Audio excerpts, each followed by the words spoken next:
Hiver 2015. La Russie connaît une crise économique sévère. La baisse des prix du pétrole entraîne l'effondrement du rouble et les effets des sanctions occidentales commencent à se faire sentir. Les premières victimes n'en sont pas les riches, mais bien la classe moyenne pour qui la situation ne cesse de se détériorer. Pourtant, plus que jamais, le peuple reste fidèle à son président. Depuis 2000, Vladimir Poutine est aux commandes du plus grand pays au monde. Il table sur l'abondance de matières premières en Russie pour consolider sa puissance.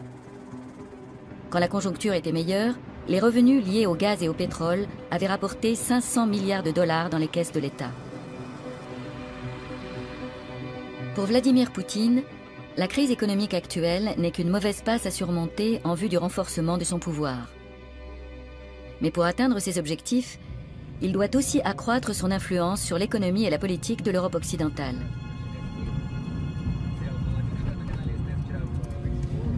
Les investissements russes dans l'Union européenne auraient-ils une visée politique? Les grands projets du Kremlin obéissent-ils à une stratégie ou se limitent-ils à des intérêts purement économiques?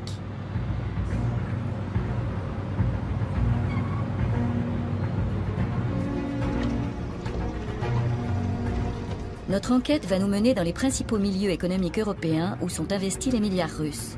À Moscou et à Londres, nous rencontrerons partisans et opposants aux échanges Est-Ouest qui se déroulent dans un climat toujours plus conflictuel.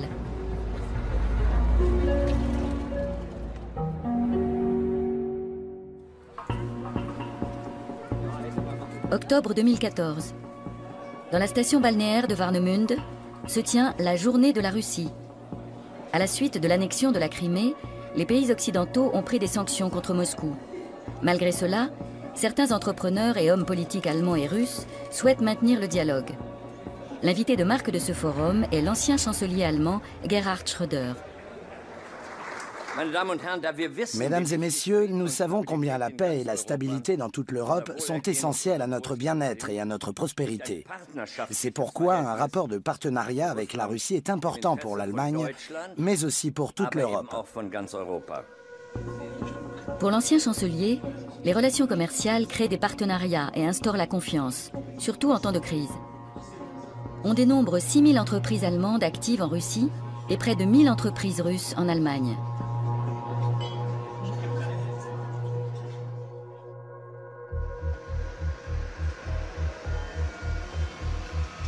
À Londres, à la rédaction du Guardian, nous rencontrons Luke Harding, correspondant à l'étranger pour le célèbre quotidien britannique. Le journaliste, âgé de 47 ans, a travaillé à Moscou pendant 4 ans. Il est sceptique quant à un éventuel partenariat économique entre la Russie et l'Europe.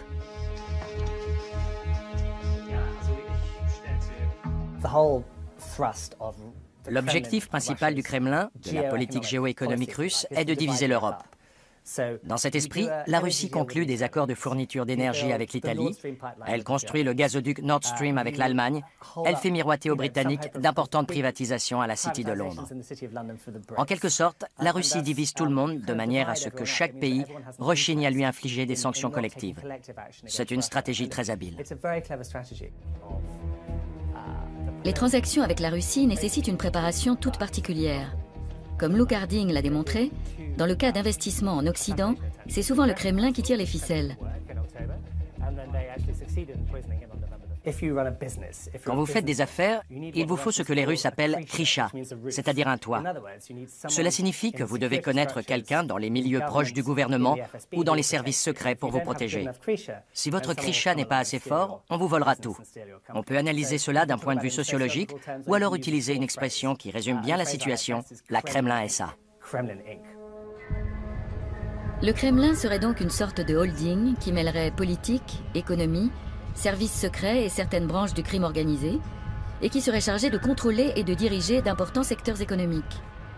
Cette notion de Kremlin SA n'est-elle que le produit de l'imagination d'un journaliste occidental?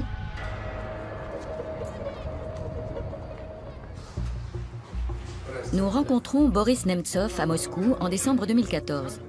Il a été successivement gouverneur de sa région, puis ministre et vice-président du gouvernement de Boris Eltsine. L'opposant politique libéral, assassiné le 27 février 2015, a exprimé ces dernières années des critiques toujours plus acerbes à l'égard du Kremlin. Porté par sa volonté de préserver la démocratie et la liberté, il en a oublié toute réserve. Je dirais que nous avons aujourd'hui un exemple typique de gouvernement mafieux. Vous avez au sommet de l'État des mafiosi, un cercle très restreint d'individus, qui vit sur le compte de cette mafia, qui dépend entièrement d'elle. Les lois ne les concernent pas. Poutine est-il lui-même un voleur? Je ne sais pas exactement comment fonctionne toute cette clique, mais je pense que son rôle est plutôt celui de Krisha, de protecteur des voleurs. La Russie, un État mafieux? Est-ce un jugement provocateur ou le fruit d'une analyse pertinente de Boris Nemtsov, l'opposant politique assassiné? Quant aux investissements russes dans l'Union européenne, présentent-ils un danger pour l'Europe occidentale?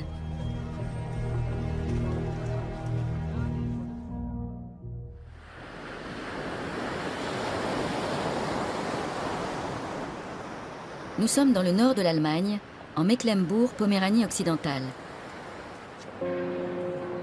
La Russie est l'un des principaux partenaires économiques de la région. Les chantiers navals constituent le cœur industriel de ce land. Après la réunification de l'Allemagne, des millions ont été investis dans leur modernisation en faisant appel aux deniers publics. Aujourd'hui, ils disposent de brevets stratégiques et peuvent se prévaloir d'une riche expérience et d'un précieux savoir-faire. En 2008, un investisseur russe nommé Andrei Bourlakov a acheté 2 chantiers navals à Wismar et à Warnemünde.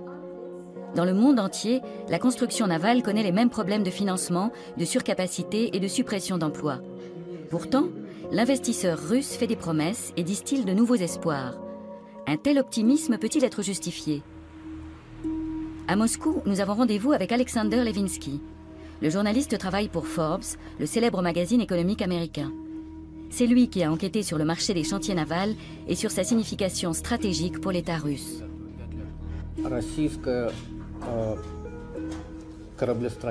L'industrie navale de la Russie était essentiellement orientée vers la marine de guerre.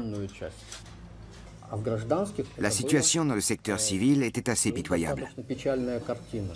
Il était par conséquent extrêmement intéressant pour la Russie de se doter de chantiers navals modernes, dans lesquels l'Allemagne a investi beaucoup d'argent. Tout comme il était très intéressant pour elle de bénéficier de transferts de technologie de la part d'entreprises occidentales.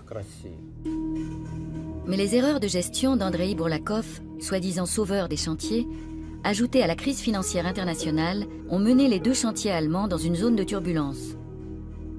En juillet 2009, soit 1 an après leur rachat, le propriétaire russe dépose le bilan. À peine 3 mois plus tard, arrive le 2e sauveur, lui aussi russe. C'est un jeune entrepreneur de 29 ans, Vitali Youssoufov. Il rachète les 2 chantiers pour 40 millions d'euros.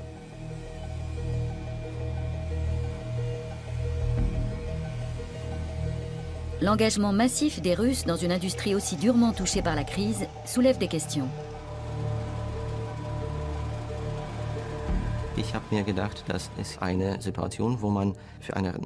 Il m'a semblé que la situation nous permettait d'acquérir des sites de production exceptionnels à un prix relativement bas, avec la possibilité d'y développer par la suite une toute autre activité.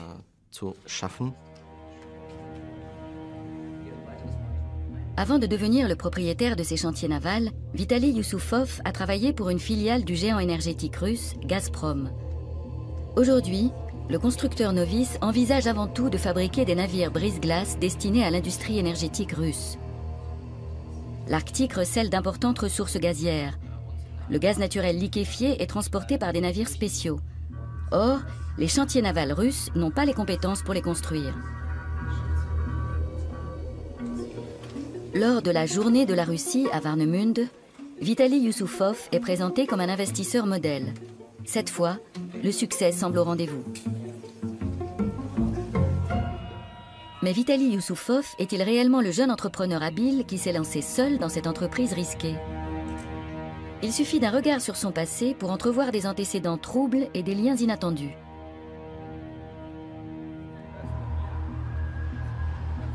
Alexander Levinsky, le journaliste de Forbes, a enquêté sur Vitali Youssoufov, champion du gravissement d'échelons. Il en ressort que son père, Igor Youssoufov, a joué un rôle clé dans l'acquisition des chantiers. Youssoufov senior avait ses entrées à la direction de Gazprom et savait qu'il y avait un réel besoin pour de tels navires. L'alliance de la technologie allemande, d'un certain nombre d'entreprises russes de construction navale et de Gazprom en tant que commanditaire, cela promettait des profits fabuleux. Le père de Vitali, Igor Youssoufov, est une personnalité de premier plan dans les milieux gouvernementaux. Jusqu'en 2013, il siège au conseil d'administration de Gazprom, le premier groupe énergétique mondial. Jusqu'en 2011, il fait fonction de mandataire spécial du président russe pour les questions d'énergie, et de 2001 à 2004, il occupe le poste de ministre de l'énergie en Russie. On est alors en droit de se demander si le rachat des chantiers allemands ne s'est pas fait par décision de la direction de Gazprom ou sur ordre du Kremlin. Pour le géant énergétique russe, le transport des matières premières de l'Arctique est une nécessité stratégique. Les recettes de l'entreprise représentent quant à elles un tiers du budget de l'État.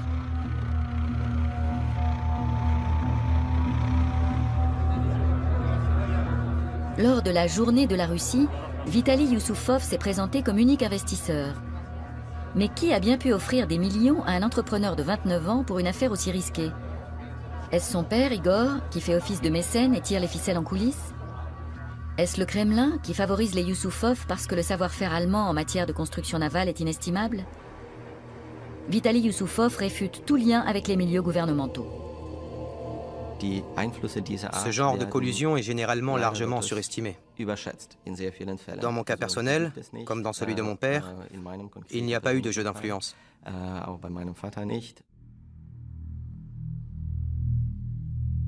Dans quelle mesure les dénégations de Vitali Youssoufov sont-elles convaincantes?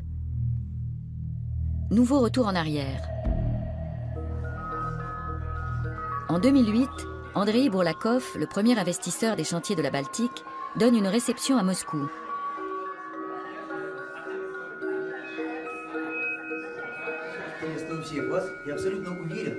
Les Youssoufov figurent parmi les invités. Igor, le père, fonctionnaire au Kremlin, insiste lors de son allocution sur la nécessité stratégique de construire des navires spéciaux pour l'exploitation des matières premières dans l'Arctique. À l'époque déjà, la rumeur prétendait que les Youssoufov et Andrei Bourlakov étaient associés depuis longtemps. Nous posons la question directement à Vitali Youssoufov en octobre 2014. Monsieur Bourlakov et votre famille étaient associés. C'est faux. Mais vous entreteniez des relations. Aucune relation. Ces liens dont font état la presse ont donc été imaginés? Parfaitement. Vous utilisez le terme qui convient. La presse crée souvent de toutes pièces ce genre de liens qui n'ont aucun fondement. Les témoignages divergent. Bourlakov a déclaré à plusieurs reprises qu'il connaissait Youssoufov père depuis plus de 15 ans. Pourquoi Vitali nie-t-il toute relation entre Andrei Bourlakov et les Youssoufov? Que fait Igor, le père, à Wismar en 2008, ici aux côtés d'Andrei Bourlakov, avant que sa famille ne reprenne les chantiers en été 2009? La présence d'un haut fonctionnaire du Kremlin à la réception d'Andrei Bourlakov à Moscou n'est-elle également que le fruit du hasard?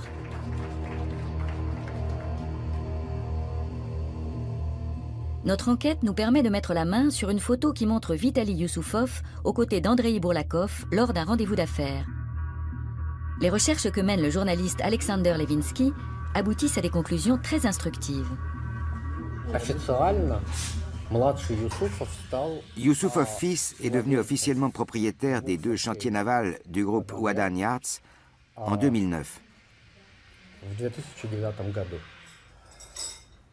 L'enquête que nous avons menée montre cependant que le père et le fils en étaient au moins copropriétaires avant cette date. Les Youssoufov étaient-ils déjà secrètement propriétaires des chantiers dès 2008? Andrei Bourlakov n'a-t-il servi qu'à leur ouvrir des portes? Alexandre Levinsky a eu accès au dossier d'instruction de la police russe. En effet, à la suite de la faillite des chantiers, leur ancien propriétaire a été inculpé pour irrégularité dans le marché de la mer Baltique. L'audition des témoins confirmerait les liens commerciaux entre les Youssoufov et Andrei Bourlakov. Malheureusement, Andrei Bourlakov ayant été assassiné en 2011, son procès n'a jamais pu avoir lieu.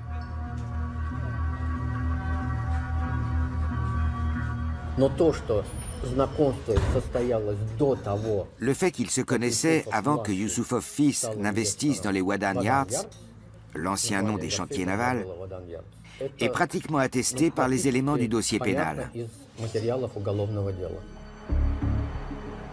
Les petits secrets des Yusupov sont-ils censés dissimuler les liens existants entre des intérêts commerciaux privés et les stratégies du Kremlin? Le savoir-faire des chantiers de la Baltique est un atout majeur sur le marché mondial de l'énergie, qui pourrait s'avérer décisif dans l'exploitation des ressources gazières de l'Arctique. Les recettes en résultant ne renfloueraient pas uniquement les caisses de l'État, elles permettraient également au maître du Kremlin de consolider son pouvoir.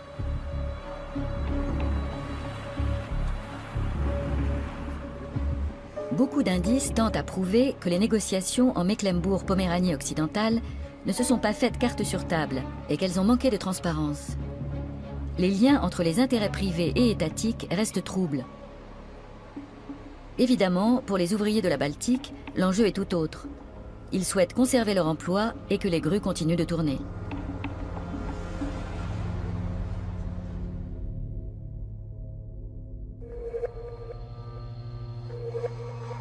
Nous nous rendons à présent à Munich.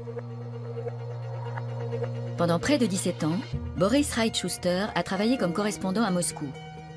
Selon sa théorie, le Kremlin opère une sorte de conquête de l'Ouest à coups de millions. Cela concerne d'après lui un groupe restreint de personnalités haut placées. C'est une question de proximité vis-à-vis du président, de fidélité et de loyauté. Comme dit un dicton sud-américain, pour mes ennemis, la loi, pour mes amis, tout le reste. Vladimir Poutine partage avec certains grands patrons et hauts gradés de l'armée et des services secrets l'ambition de voir la Russie rejoindre le cercle des grandes puissances politiques. Dans cette optique, il n'hésite pas à honorer des requêtes privées.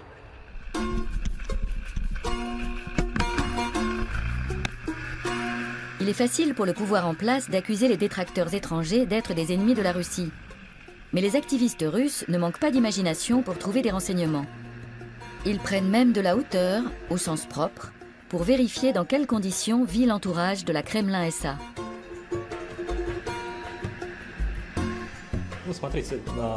En Europe, cela se passe bien sûr plus simplement. Mais chez nous, dès l'instant où un fonctionnaire s'achète un terrain et y fait construire son palais, il l'entoure d'une clôture de 4 mètres de haut, à travers laquelle on ne voit rien. Les militants appartiennent au cercle du célèbre défenseur des droits civiques, Alexei Navalny.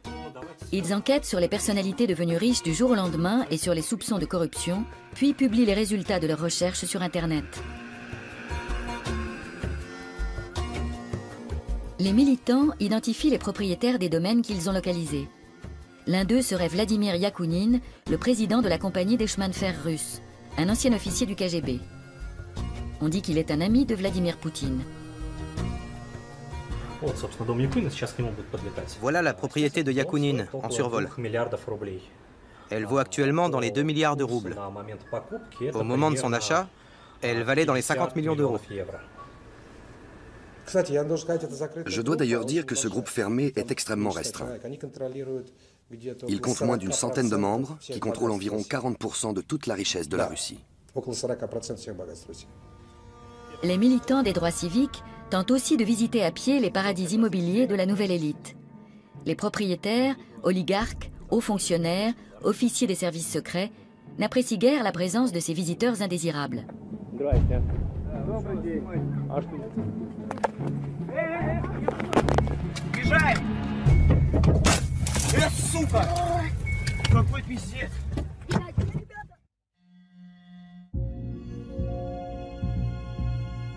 Sous le règne de Vladimir Poutine, les services de sécurité sont devenus l'épine dorsale du pouvoir. En Russie, on les nomme les Siloviki, les hommes forts. D'anciens officiers issus de la police, de l'armée ou des services secrets gèrent aujourd'hui des entreprises de matières premières, des banques, des usines d'armement et représentent une partie importante de la Kremlin SA. La corruption a été institutionnalisée et soumise au contrôle de Vladimir Poutine, de ses amis et d'une bulle au sein des services secrets. À ce sujet, Olga Krishtanovskaya a fait un travail remarquable qui montre que 2 tiers, voire 3 quarts des hauts responsables actuels au Kremlin sont d'anciens membres du KGB. Kremlin-SA, groupe mafieux et État policier, ces notions ne seraient-elles que l'expression d'une propagande russophobe savamment orchestrée. Fin 2010, Luke Harding, correspondant au Guardian à Moscou, est rappelé à Londres. Des milliers de documents secrets sont parvenus à la rédaction du journal. C'est le fameux Wikileaks, dont une partie des feuillets décrivent la structure de la Kremlin-SA. Pour moi, c'était la plus belle des confirmations. Tout le monde savait que la Russie était corrompue, mais encore fallait-il le prouver. Je travaillais sur ce sujet depuis très longtemps déjà, et en fait, il se trouvait que les gouvernements américains et britanniques étaient eux aussi arrivés à la même conclusion. Voici le genre de document clé, câble diplomatique de l'ambassade américaine. La Russie est un État mafieux. Il provient d'un enquêteur espagnol et il y est indiqué « No foreign », à ne pas divulguer. C'est un document secret du gouvernement américain. Pour Luke Harding, les câbles diplomatiques transmis à Washington par les ambassades américaines de Moscou et des capitales européennes ne sont pas des vérités ultimes, mais des indices précieux qui étoffent la thèse des structures mafieuses et de la Kremlin-SA.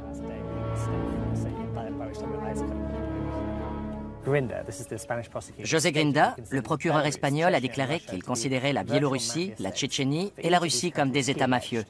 Il affirme que dans ces pays, il est impossible de différencier les activités du gouvernement de celles du crime organisé, parce qu'elles sont parfaitement identiques.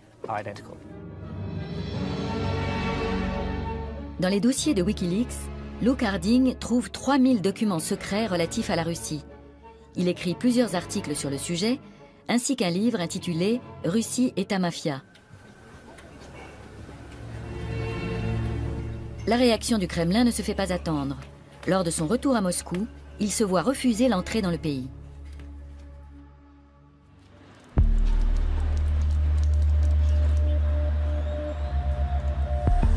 Moscou, décembre 2014. Cette atmosphère de crainte et de méfiance ne règne pas qu'au sein des médias étrangers. Le journaliste moscovite Mikhail Zygar connaît parfaitement les limites de la liberté de la presse en Russie. Il est rédacteur en chef de la chaîne de télévision indépendante Dojd, plateforme critique appréciée surtout des jeunes.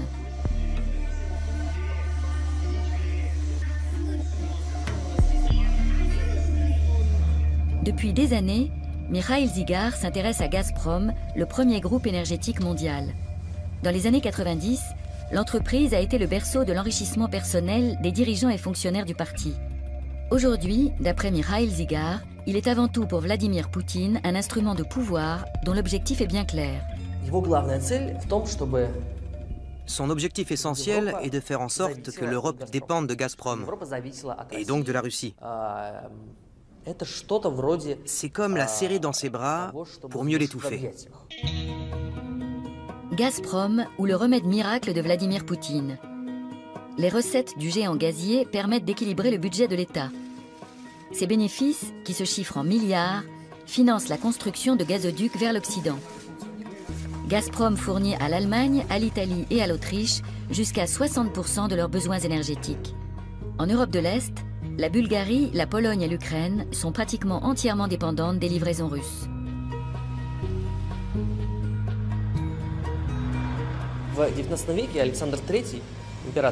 Au XIXe siècle, le tsar Alexandre III disait que la Russie n'avait que deux alliés, son armée et sa flotte. L'allié majeur de Poutine, c'est Gazprom. Ce n'est pas une entreprise indépendante qui a ses propres intérêts et ses propres activités.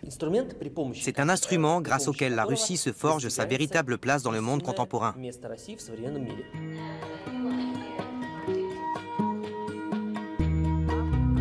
Elmar Brok a été président de la Commission des Affaires étrangères au Parlement européen. Depuis des années, ce spécialiste de l'Europe de l'Est dénonce les liens étroits qui unissent responsables politiques et économiques en Russie. Les Russes veulent jouer d'influence. Ils cherchent à limiter les possibilités d'action de l'Europe. C'est pour ça qu'ils investissent systématiquement dans les domaines liés à la sécurité et qu'ils prennent des parts dans des entreprises bien spécifiques. Ils procèdent ainsi à grande échelle dans les pays baltes, en Serbie, dans les Balkans, mais aussi dans des pays membres de l'Union européenne. Ils n'agissent pas uniquement dans un intérêt économique. Ils ont une stratégie politique claire. C'est un fait que nous avons trop longtemps occulté.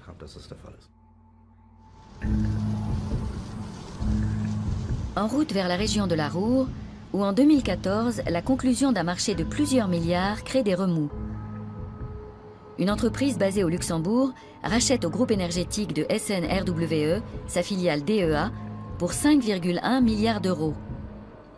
La dette de RWE, qui s'élève à plus de 30 milliards d'euros, pousse le groupe à céder des réservoirs de gaz en Allemagne et 160 licences d'exploitation pétrolière et gazière. Sur fond de conflit ukrainien, la vente de DEA fait les gros titres. Il se trouve en effet que l'entreprise luxembourgeoise Letter One est dirigée par des investisseurs russes. Les opposants à cette vente prétendent qu'elle va à l'encontre de la position du gouvernement allemand qui prône la réduction de la dépendance énergétique face à la Russie. En effet, les licences pétrolières et gazières de DEA lui permettent d'extraire dans la mer du Nord, au Proche-Orient et en Afrique du Nord. Letter One fait une offre de rachat bien supérieure à tous ses concurrents.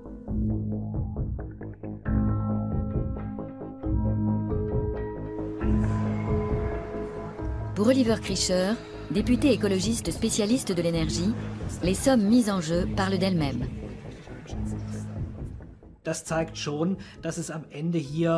Cela montre que l'affaire conclue ici n'a vraisemblablement pas été uniquement motivée par des intérêts commerciaux, mais qu'à travers DEA, une des plus grandes compagnies gazières et pétrolières en Europe, on cherchait à obtenir un accès stratégique au marché et aux infrastructures énergétiques européennes.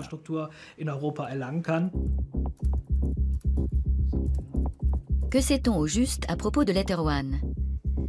Mikhail Fridman, un oligarque discret, l'un des plus riches entrepreneurs russes, a créé cette société avec un associé. Il doit sa fortune au plus grand groupe industriel et financier russe, le groupe Alpha. D'anciens dirigeants du groupe travaillent au sein du cabinet présidentiel sur la Place Rouge. Dès le début des négociations, la commission des affaires économiques du Bundestag avait émis de sérieuses réserves quant à cette vente.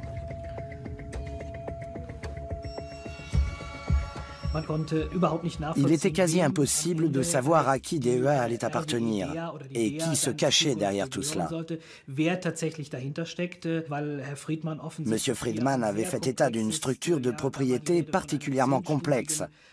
On parlait d'un montage financier à 10 niveaux. L'acheteur officiel de DEA est la société Letter One. Ce n'est qu'en 2013, soit peu de temps avant cet achat, que l'entreprise est enregistrée au Luxembourg. Le gouvernement fédéral surveille les négociations et finit par approuver la vente.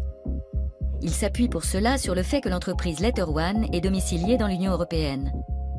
Pour Oliver Krischer, cet argument purement formel est cousu de fil blanc.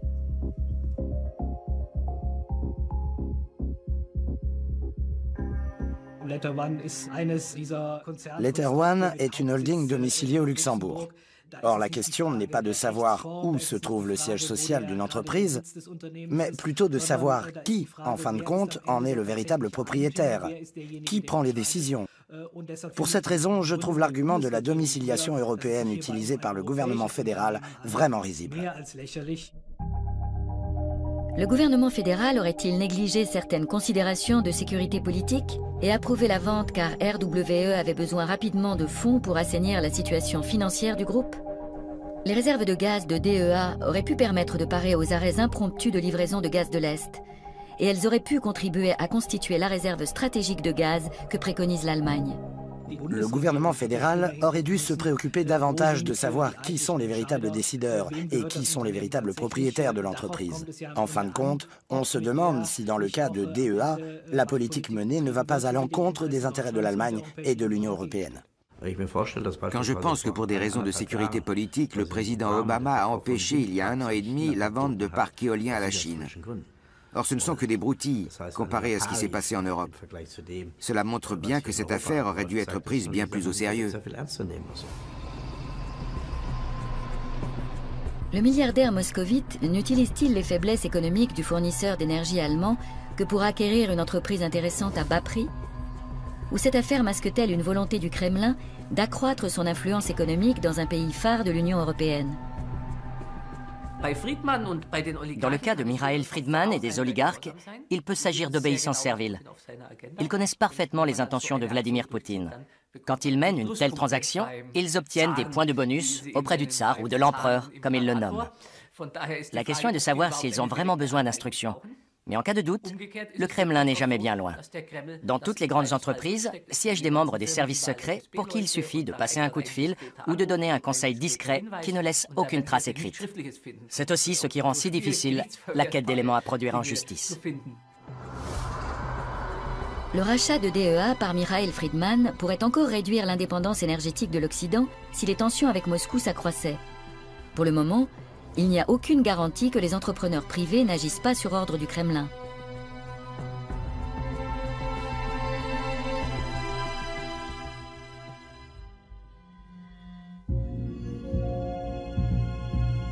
Un mélange d'espoir de relance et de méfiance entoure les investissements russes en Occident. Au cours du deuxième mandat de Vladimir Poutine, Moscou s'efforce de dépasser l'image bien ancrée d'ours imprévisible que renvoie la Russie.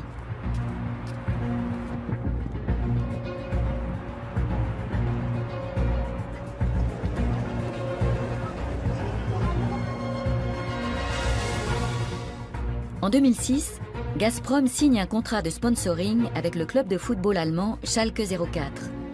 À l'époque, le club est criblé de dettes et c'est l'occasion pour le Kremlin, grâce au géant énergétique, de soigner son image. Anton Oresh est journaliste sportif à Moscou. Passionné par tout ce qui touche au football d'élite russe, il garde un œil affûté sur les liens qui se tissent entre le sport et la politique. Je pense que c'était très important à un certain stade pour l'image de la Russie et pour permettre à notre géant de l'industrie du gaz et du pétrole de se développer en Occident. Pour que, lors des grands événements, qui sont toujours suivis par des millions de spectateurs, on puisse voir le logo de l'entreprise, pour que les gens s'y habituent, au même titre que d'autres entreprises et des banques qui y participent. Depuis 2006, Moscou verse tous les ans plusieurs dizaines de millions d'euros au club de football allemand. Si le montant exact reste secret, il est bien à 8 chiffres. Depuis des années, le journaliste Jens Weinreich observe les agissements du Kremlin qui investit dans le football pour gagner la sympathie des supporters occidentaux. Ses enquêtes minutieuses sur la corruption dans le sport et son instrumentalisation politique lui ont apporté une grande renommée. Selon lui, le Kremlin mène un projet politico-sportif de grande envergure.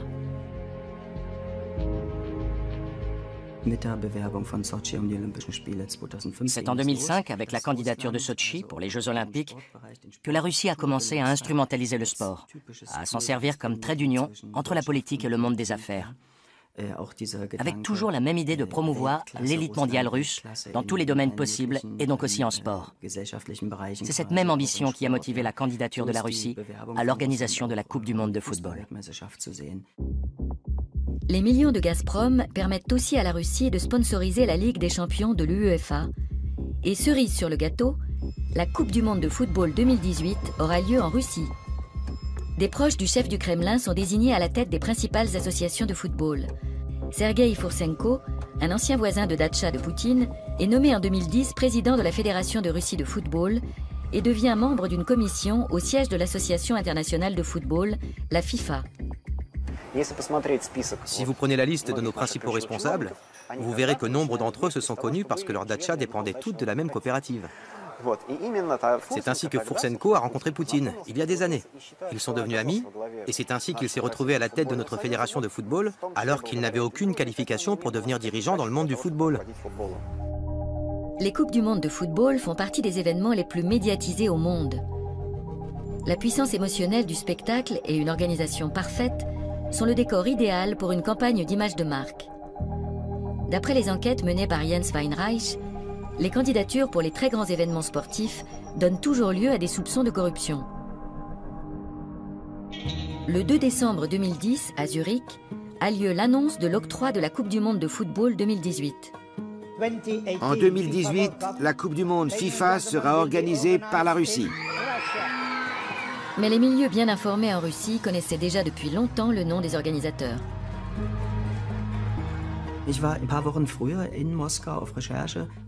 J'étais allé enquêter à Moscou quelques semaines plus tôt, et mes amis dans les médias russes, mes contacts et les personnes que j'avais prévu d'interviewer ont tous affirmé que les Russes fêtaient déjà leur victoire pour 2018.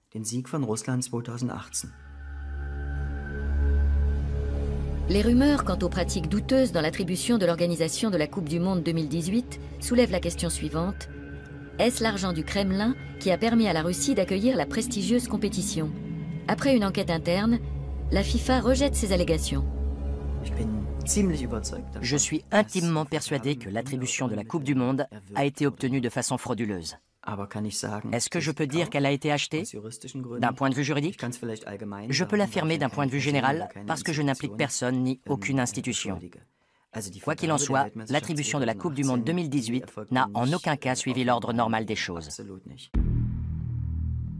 En dehors de certains indices, il n'existe actuellement aucun élément de preuve incontestable susceptible d'être produit en justice pour confirmer les propos de Jens Weinreich. Pour les supporters du Schalke 04, la Coupe du Monde est encore loin. Ce qui compte pour le moment, c'est la force de leur équipe.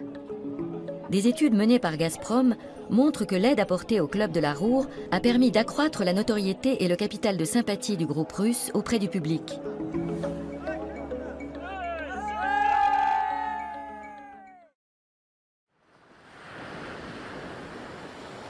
Lors de la journée de la Russie à Warnemünde, l'ancien chancelier Gerhard Schröder appelle à prendre des mesures en faveur de l'état de droit et de la démocratie en Russie, tout en soulignant qu'il convient de garder à l'esprit les progrès des relations bilatérales depuis la fin de la guerre froide. Où serions-nous aujourd'hui si au cours des décennies précédentes, nous n'avions pas construit et préservé la confiance bilatérale qui nous unit? C'est bien cette confiance qui a permis à l'Allemagne de se réunifier et à l'armée russe de se retirer des États de l'ancien bloc de l'Est. Retour en arrière. En 2001, au plus fort de l'amitié russo-européenne, on se prend à rêver d'une maison commune européenne. Pour la première fois, un président russe prononce un discours devant le Parlement allemand.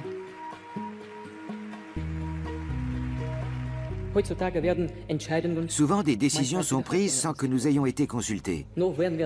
Après coup, on nous demande de les entériner. On reparle de la loyauté de l'OTAN. On entend même dire que sans la Russie, ces décisions ne pourraient être mises en œuvre. Tout cela est-il normal? Est-ce là un véritable partenariat? Qu'en est-il de l'ingratitude, du mépris et du manque de respect dont fait preuve l'Occident, comme le dénonce Vladimir Poutine?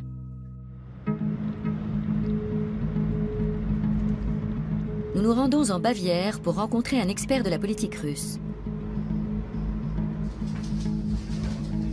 À la fin des années 90, Alfred Koch a été vice-premier ministre de Russie, chargé de la privatisation de l'économie. Pendant de nombreuses années, cet homme politique libéral a formulé de vives critiques à l'encontre du régime du Kremlin. Alfred Koch vit en Allemagne depuis 2013. Souvenez-vous, en décembre 2011, on a commencé à assister à de grands rassemblements. Et en mai 2012, l'un de ces rassemblements a été violemment réprimé. Depuis, on emprisonne les militants qui y ont participé. Dès lors, j'ai compris qu'il n'y aurait aucune démocratisation ni aucun rapprochement avec les libéraux sous Poutine. Il n'a pas choisi délibérément de s'installer au bord du Chiemsee. Une procédure douanière à son encontre est en cours en Russie. Selon Alfred Koch, il ne s'agit que d'une manœuvre du Kremlin visant à l'intimider. Même s'il critique violemment la politique russe, Alfred Koch considère que l'Occident tient une part de responsabilité importante dans les tensions en Europe. Après la défaite de la Russie à l'issue de la guerre froide, l'Occident s'est comporté avec elle comme avec l'Allemagne au lendemain de la Première Guerre mondiale. Il a refusé de l'intégrer, alors même qu'il existait en Russie un puissant mouvement favorable à l'intégration, y compris lors du premier mandat de Poutine. L'Occident ne l'a accueilli ni au sein de la communauté européenne, ni au sein de l'OTAN, dans aucune structure. La Chine est devenue membre de l'OMC avant la Russie. Pour Alfred Koch, le contexte justifie la stratégie de Vladimir Poutine qui consiste à se détourner politiquement de l'Occident et à se servir de la puissance économique russe comme d'un outil politique. Rappelez-vous, il a multiplié les signes d'amitié. Il a été le premier à téléphoner à Bush pour lui faire part de ses condoléances lors des attentats du 11 septembre. Il l'a aidé à fournir des informations et du ravitaillement au contingent américain en Afghanistan, etc. Il s'est vraiment plié en quatre. Il pensait qu'en retour, on l'accueillerait au sein de l'OTAN, ou au moins qu'il participerait à l'élaboration d'un système commun de défense aérienne. On lui a opposé une fin de non-recevoir. Quand il a compris qu'il n'y aurait pas d'intégration, il a commencé à mener la politique qui est aujourd'hui la sienne.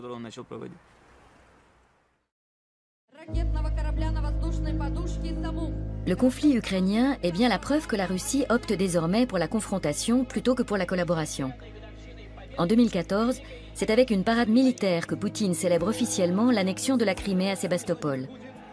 La flotte joue un rôle prépondérant dans sa politique de démonstration de force. En 2011, la Russie conclut un contrat spectaculaire avec la France qui doit lui fournir son bâtiment de guerre le plus moderne, le Mistral. Son prix, 1,2 milliard d'euros. Ce navire est capable d'assurer le transport rapide et facile d'hélicoptères, de blindés et de troupes. Il faut se rappeler que le chef de la marine russe avait dit, avec un bâtiment comme le Mistral, pour attaquer la Géorgie, on n'aurait pas mis 26 heures, on aurait mis 40 minutes. Et il faut que les Français prennent conscience que ce n'est pas simplement un équipement mineur avec une armée qui a beaucoup de moyens, c'est un outil majeur de déstabilisation de pays aux frontières de l'Europe. Le marché de l'armement est à l'origine de bien des conflits en Europe occidentale.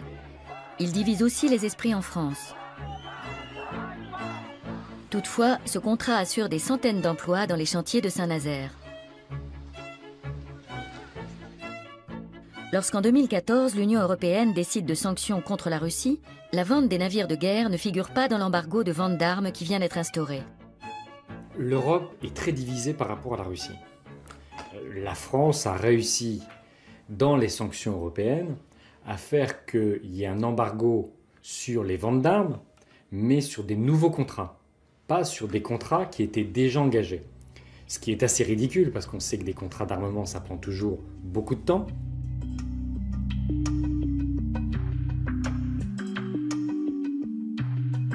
À l'automne 2014, des marins russes s'entraînent à Saint-Nazaire avant la prise de possession des deux navires. Le contrat serait-il rempli avec la livraison du Vladivostok et du Sébastopol? Et si le contrat donne satisfaction, il y aurait potentiellement 2 navires supplémentaires. Encore une fois, ce sont des navires qui sont co-construits par les Russes et par les Français, avec beaucoup de transferts de technologies françaises, mais dont on ne sait pas au fond les détails, puisque évidemment ce contrat n'est pas public. Fin 2014, Vladimir Poutine met en place une nouvelle doctrine militaire. La Russie veut se positionner en tant que puissance mondiale de premier plan, et cela passe avant tout par la modernisation de sa flotte. L'achat des navires Mistral et d'un savoir-faire technologique militaire pourrait permettre la formation d'une troupe d'intervention rapide en mer.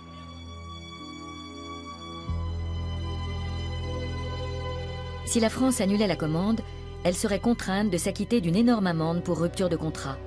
D'après les sondages, la majorité des Français se prononce en faveur de la livraison des vaisseaux. Même le Front National y est favorable. Que si le Front National flirte avec Poutine, c'est parce que Poutine a décidé de financer une partie de l'extrême droite européenne, y compris le Front National, et que son objectif, c'est de faire que l'Union européenne cesse d'être le garant de la démocratie, des droits de l'homme. Depuis l'annexion de la Crimée, la situation politique en Europe a considérablement évolué. La France suspend jusqu'à nouvel ordre la livraison des 2 bâtiments de guerre.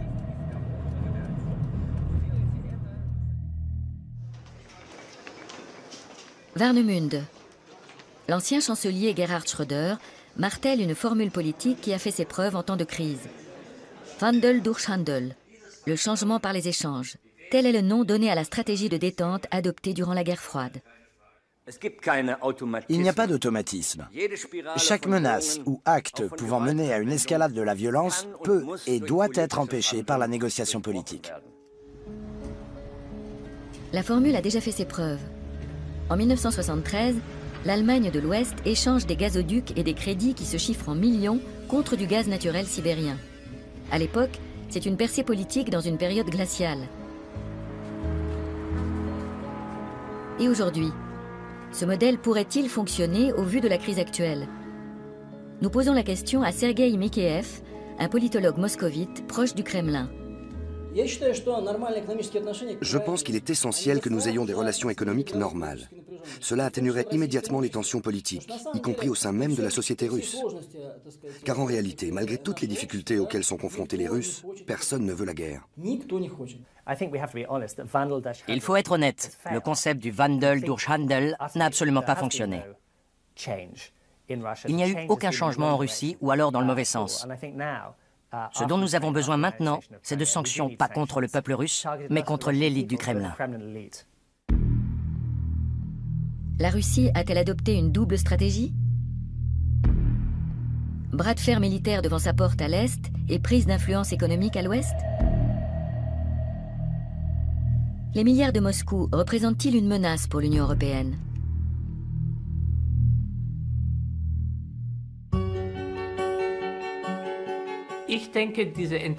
Cette conception russe d'une économie agressive et contrôlée s'importe chez nous et prend racine peu à peu en Europe. Tandis que nous continuons de croire que l'économie de marché et la démocratie sont un don de Dieu.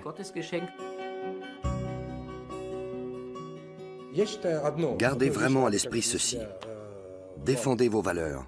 N'acceptez pas de compromis sur les droits de l'homme, sur la question de l'état de droit, sur le respect des obligations internationales, sur la paix et la sécurité. Il ne doit pas y avoir de compromis dans ces domaines.